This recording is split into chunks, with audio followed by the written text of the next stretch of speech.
Okay, good morning students. आज हम करेंगे 9th क्लास पेज नंबर 9 के एनसीईआरटी के क्वेश्चन आंसर्स। और फर्स्ट क्वेश्चन है हमारा, convert the following temperatures to Celsius scale. और 300 केल्विन और 573 केल्विन को आपने चेंज करना है। तो हमें पता है एक रिलेशन कि 0 degree Celsius is equal to 273 kelvin. ये चीज़ आपने ध्यान में रखनी है। 0 degree Celsius is equal to 273 kelvin. तो टेम्परेचर ऑन केल्विन स्केल हमें निकालना है। टेम्परेचर ऑन केल्विन स्केल तो वो किसके बराबर हो जाएगा? Temperature on Celsius scale plus 273 ये हो जाएगा। अगर मैं आपको सिंपल बताऊं तो सिंपल ये है कि जब आपको डिग्री सेल्सियस का टेम्परेचर दिया होता है, जब आपको डिग्री सेल्सियस में टेम्परेचर दिया होता है और आपको केल्विन में चेंज करना होता है तो आपको प्लस करना होता है 273 केल्विन। और अगर आपको केल्विन में दे रखा है टेम्परेचर और आपको बोला गया है कि इसको सेल्सियस स्केल में बताइए, तब आपको माइनस करना होता है। जैसे मैं एग्जांपल अभी हम लेंगे, इन्होंने पूछा है 300 केल्विन और 573 केल्विन। तो 300 केल्विन को अगर मुझे चेंज करना है सेल्सियस स्केल में तो मैं सिर्फ इसमें क्या कर दूँगी, मैं इसमें जो 300 केल्विन है उससे माइनस कर दूँगी 273। ओके, मैं इसमें सिर्फ माइनस कर दूँगी 273 और मेरे पास आएगा 27 डिग्री सेल्सियस। जब आपको केल्विन से सेल्सियस में चेंज करना है, ठीक है, तो आपने उसको 273 को माइनस करना है। ओके, और अगर मैं इसको देखूं कि मुझे 27 डिग्री सेल्सियस को केल्विन में चेंज करना है, मुझे इसको केल्विन में चेंज करना है, तो मैं क्या करूँगी, 27 डिग्री सेल्सियस में 273 केल्विन को ऐड कर दूँगी और हमारे पास ये आ जाएगा 300 केल्विन।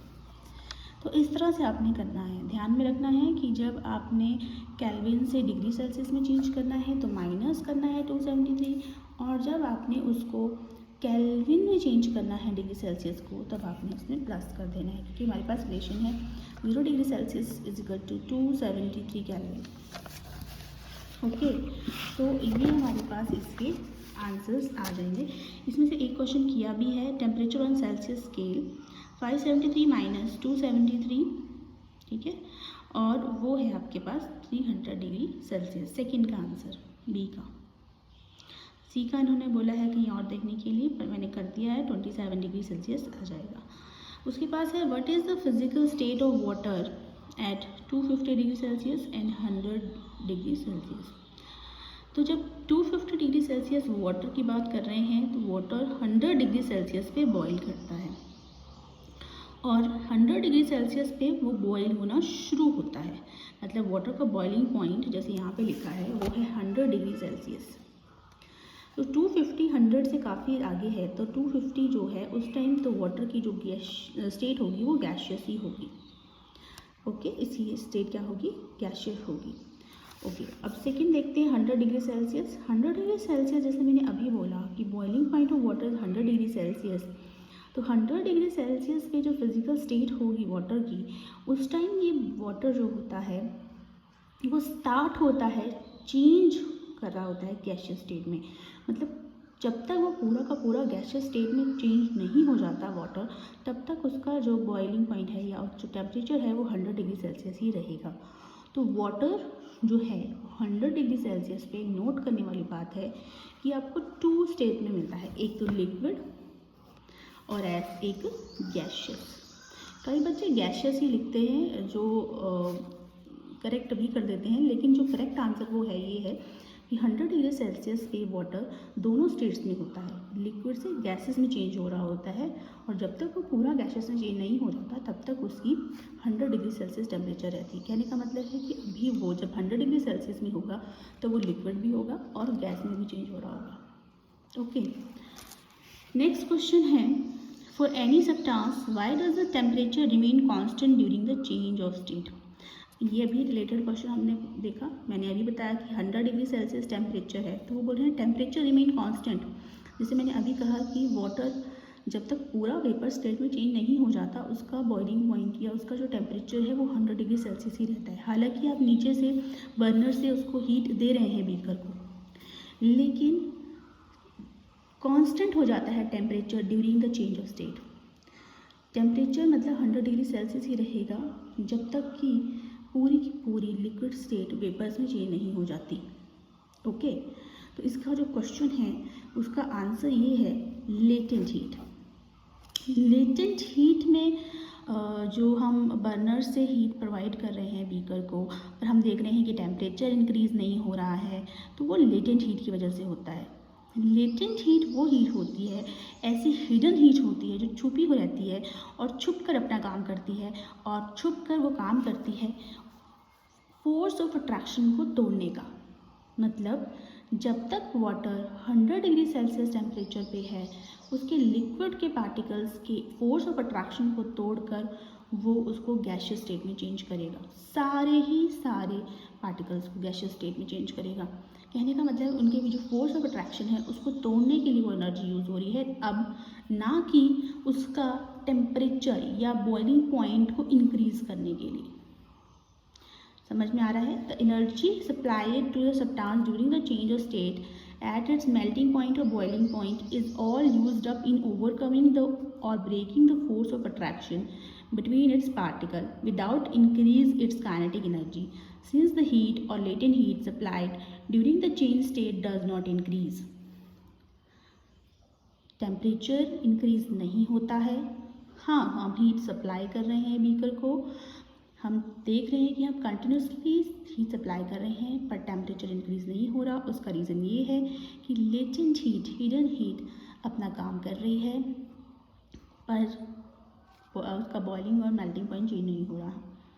ठीक है, जब तक पूरे के पूरे उसके लिक्विड स्टेट के पार्टिकल्स गैसेस में चेंज नहीं हो जाते, टेम्परेचर नहीं बढ़ेगा। चलिए नेक्स्ट देखते हैं। नेक्स्ट क्वेश्चन है, suggest a method to liquefy atmospheric gases. Atmospheric gases को लिक्विफाई करने के लिए तरीका बताना है। हमने देखा है कि जो गैसेस होते हैं उनके पार्टिकल्स, हम देखो सारा काम पार्टिकल्स का ही है, तो हमने देखा है कि गैसेस के पार्टिकल्स बहुत दूर दूर होते हैं, जैसे मैंने दूर दूर बना दिए। लिक्विड के पार्टिकल्स थोड़े और पास पास होंगे, और सॉलिड्स के पार्टिकल्स बिल्कुल पास पास होंगे। तो कहने का मतलब है जब हमें गैसेस के पार्टिकल्स को हम पास ले आएंगे तो वो लिक्विड में चेंज हो जाएगा, लिक्विड के पार्टिकल्स को और हम पास ले आएंगे तो वो सॉलिड में चेंज हो जाएगा। ठीक है, तो अभी हमारे पास सिर्फ पूछा गया है कि गैसेस को लिक्विफाई करना हो, गैसेस को हमें लिक्विड्स में चेंज करना हो तो हमें क्या करना होगा। तो इसके लिए पहली बात तो कि ये गैसेस के पार्टिकल हाई काइनेटिक एनर्जी में इधर उधर घूम रहे होते हैं, उनकी काइनेटिक एनर्जी हमें कम करनी पड़ेगी। और हमने रिलेशन पढ़ा है, kinetic energy is directly proportional to temperature. Kinetic energy is directly proportional to temperature, मतलब टेम्परेचर को बढ़ाएंगे तो काइनेटिक एनर्जी बढ़ेगी, टेम्परेचर को घटा देंगे तो काइनेटिक एनर्जी घट जाएगी। तो अगर इनके पार्टिकल्स की काइनेटिक एनर्जी हमें कम करनी है तो हमें टेम्परेचर को डाउन करना पड़ेगा।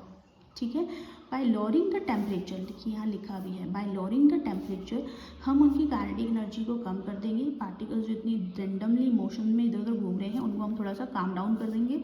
और दूसरा हम कर सकते हैं प्रेशर अप्लाई, मतलब हम बाहर से फोर्स लगा के इन पार्टिकल्स को पास ले आना चाहते हैं, जैसे लिक्विड में चेंज करने के लिए। तो दो मेथड होते हैं हमारे पास गैसेस को लिक्विफाई करने के, एक हम प्रेशर अप्लाई कर दें कि पार्टिकल्स पास पास आ जाएं, और दूसरा टेम्परेचर को लो कर दें कि उनकी काइनेटिक एनर्जी क्या हो जाए, कम हो जाए। ठीक है, तो ये आपके पास है लिक्विफाई करने का तरीका गैसियस स्टेट को।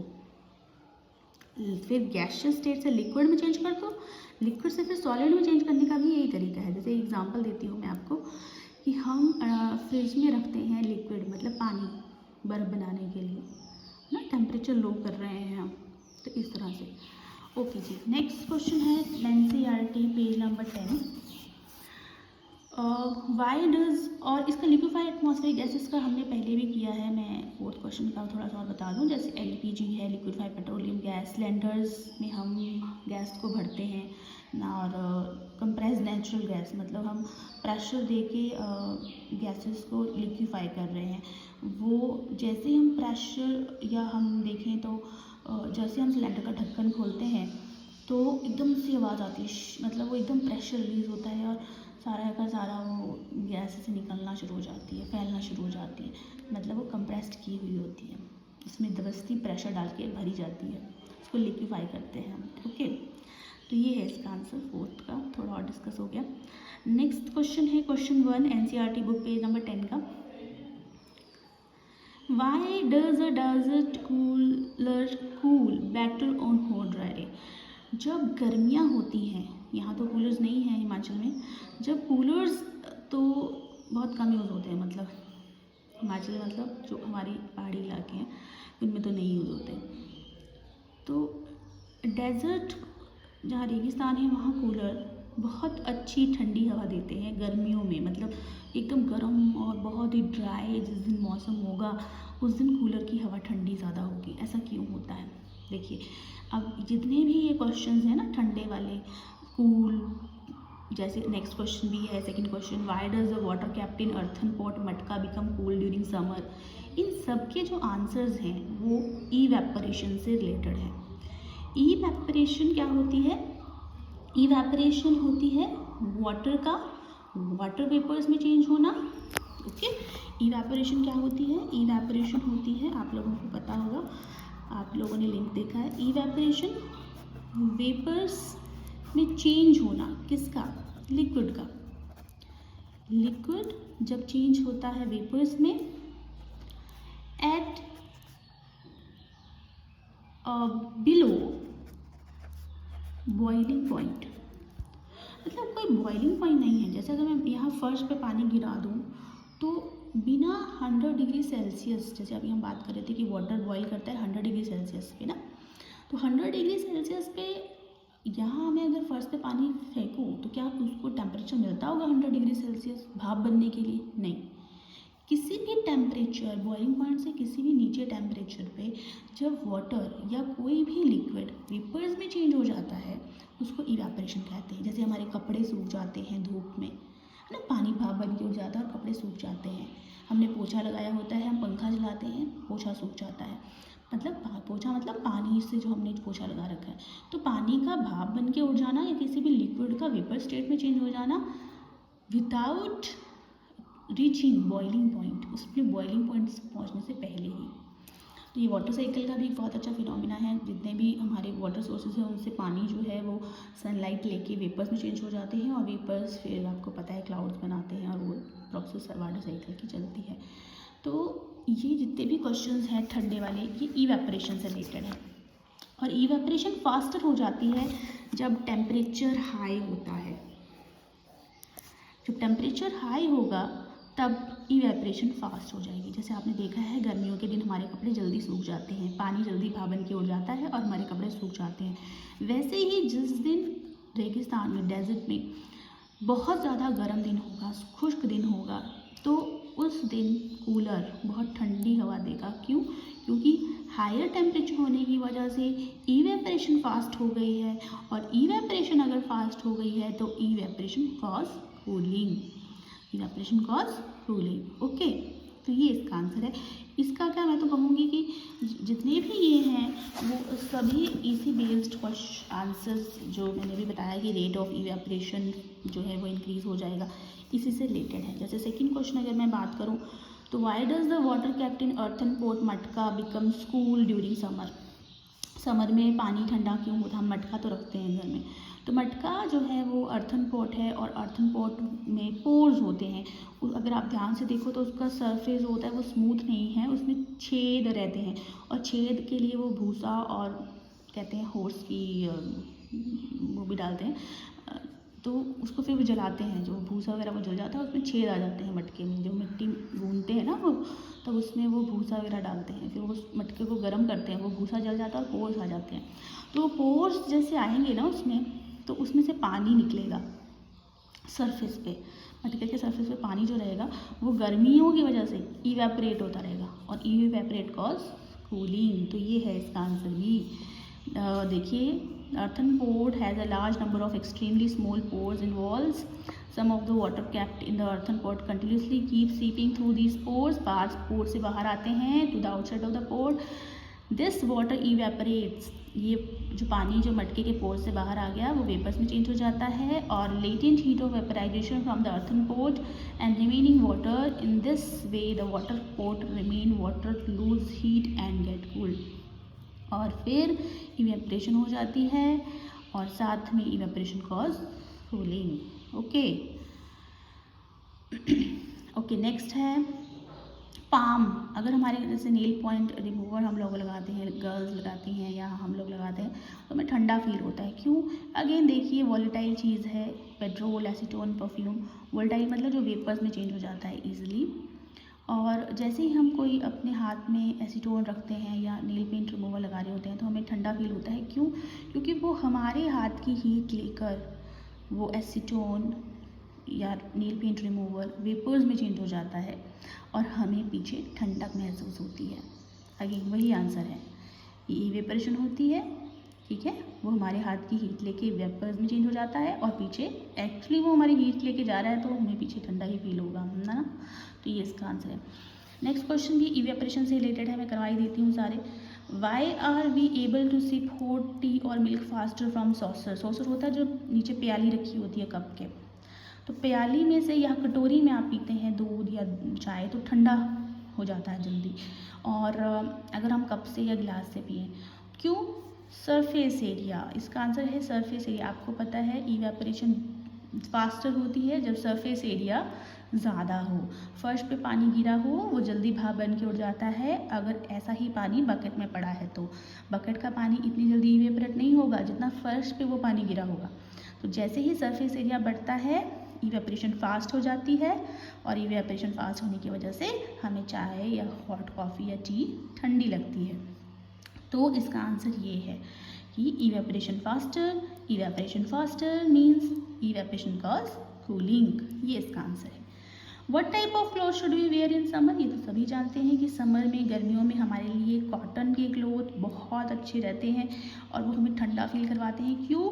कॉटन के क्लोथ्स में भी क्या होता है, पोर्स होते हैं। They are very good absorber of sweat, पसीने को बहुत अच्छे से सोख लेते हैं और पोर्स होने की वजह से वो फटाफट उसको एटमॉस्फेयर की तरफ, मतलब से वो जो पानी आपका पसीना सोख लेंगे और वो पोर्स में वो पानी आ जाएगा जैसे मटके में हुआ था, और फिर इवेपरेशन होगी और वो भाप बन के पसीना उड़ जाएगा, है ना। पंखे के नीचे बैठे तो हमें बहुत अच्छा लगता है। तो जब विंड एनर्जी ज़्यादा होती है तब भी इवेपरेशन फास्ट होती है और कूलिंग होती है। उसी तरह से समर में कॉटन क्लोथ्स पहनना भी अच्छा होता है क्योंकि उसमें पोर्स होते हैं और उसकी स्वेट एब्जॉर्बिंग कैपेसिटी ज़्यादा होती है। तो ये जितने भी क्वेश्चंस हैं इस पेज वाले, ये तो सब इवेपरेशन पे बेस्ड हैं। याद रखिएगा, evaporation cause cooling. Okay, thank you.